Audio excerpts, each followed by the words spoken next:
On January the 1st this year, I made a big decision to quit coffee. At the time, quitting coffee seemed like a big decision. I made myself accountable. I made a YouTube video saying I would be quitting coffee. I told anyone who would care to listen. I made sure there was no caffeinated substances in the house. Why was I making such a big deal about this? Because I'd tried to quit coffee on several occasions and I'd always cave on day 3, and this time it had to be different. So why even quit coffee then? Working in the fitness industry has led me on a perpetual quest for health and wellness. If you do your research on YouTube, you'll see lots of people quitting coffee and they're all, wait for it, changing their lives. I had also experienced some negative side effects such as withdrawal, grogginess, sleepless nights, so January the 1st I went in cold turkey. It sounds funny like I was quitting class 8 drugs, but if you tried to quit coffee before, then you know it's no joke. The first week I was tired and moody, and if you spoke to Loretta she would say business as usual. As the weeks rolled on I kind of adjusted and adapted and became a non-coffee drinker. I even started experimenting with new and exciting warm beverages like matcha, and I know they say you shouldn't make a song and dance about things, but matcha, matcha man, I wanna be your matcha man. Matcha, matcha man, I wanna be your matcha man. Well, you get the picture.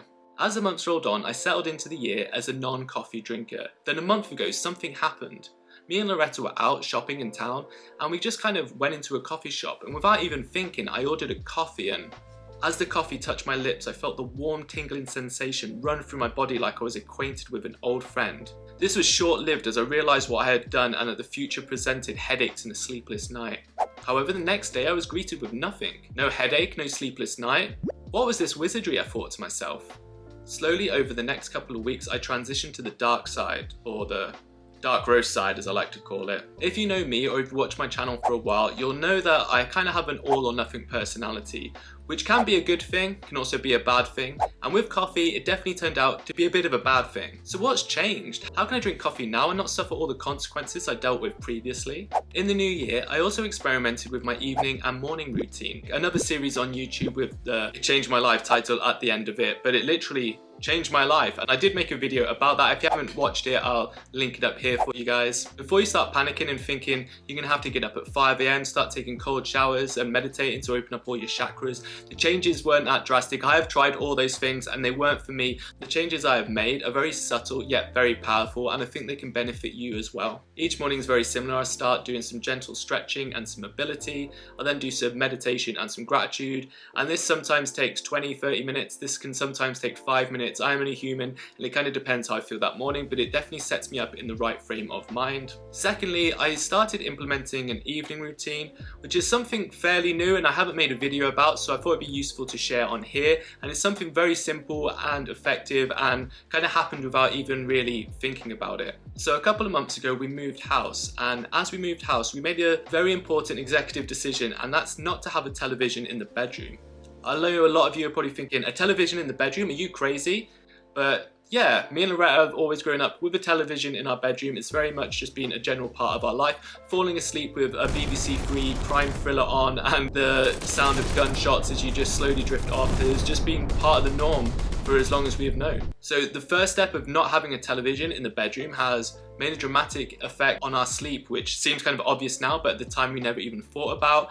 And now the bedroom is kind of a sleeping area, whereas before the bedroom is kind of a movie slash chill out slash all these areas, but now the bedroom is just our quiet sanctuary where we sleep, and I think that has impacted our sleep profoundly. And yeah, as if something you do now is falling asleep with a television on in your bedroom, I suggest trying to just flick it off and see if it helps get you better sleep. Another thing that I kind of just started doing but I didn't really think about before is stop drinking so very late in the evening. But before I'd probably have a cup of tea right before I go to bed, and that used to kind of like, I guess, wake me up. I used to wake up 2 or 3 times to just go for a pee, and I just thought that was kind of normal, like I'm getting old, I'm in my 30s. Yeah, I'm not drinking before a few hours before you go to sleep is an absolute game changer. If you wake up a lot of times in the night, have a look to see if you drink anything a few hours before you go to sleep, because that could be keeping you up as well, which is something very obvious again, but if you're not thinking about it, then yeah, how would you know? know. So that's another tip for me. So making these minor adjustments, as I said before, no television, no drinking drinks,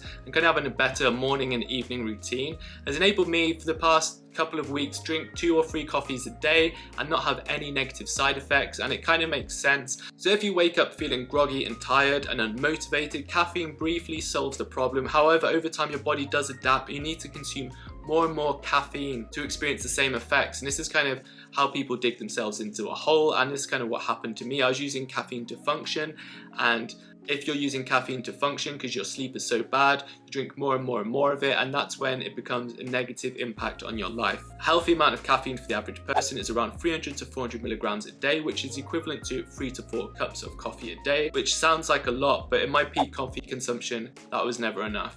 So nowadays, I now drink 1 or 2 coffees a day maximum, and that's really for pure enjoyment. I really like it. I don't drink them to like work out or because I need to wake up or get anything done, and sometimes I won't even drink coffee at all. So I thought I wanted to make this video because I thought it's fairly important. Like, sometimes we're looking for the answer to a problem and we're looking in the wrong place.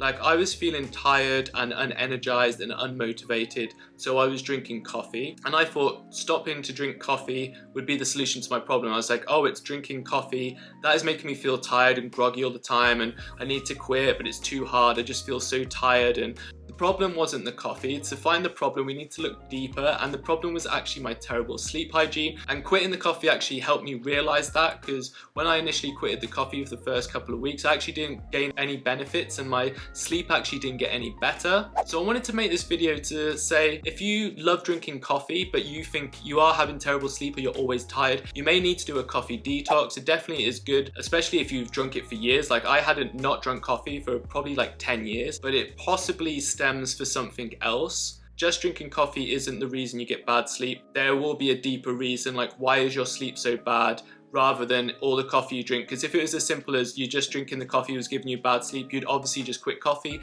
and everyone have great sleep, but it's not that simple. The problem, like most things health related, are always a little bit deeper, but it might just be under your nose. So take a little look at your evening routine, at your morning routine, and see if there's anything you can change. Simple, subtle changes can make a big difference, because coffee is delicious and nutritious and lovely, and you probably want to drink it. So yeah, this is how you can drink it. And now I can drink coffee and I feel amazing all the time.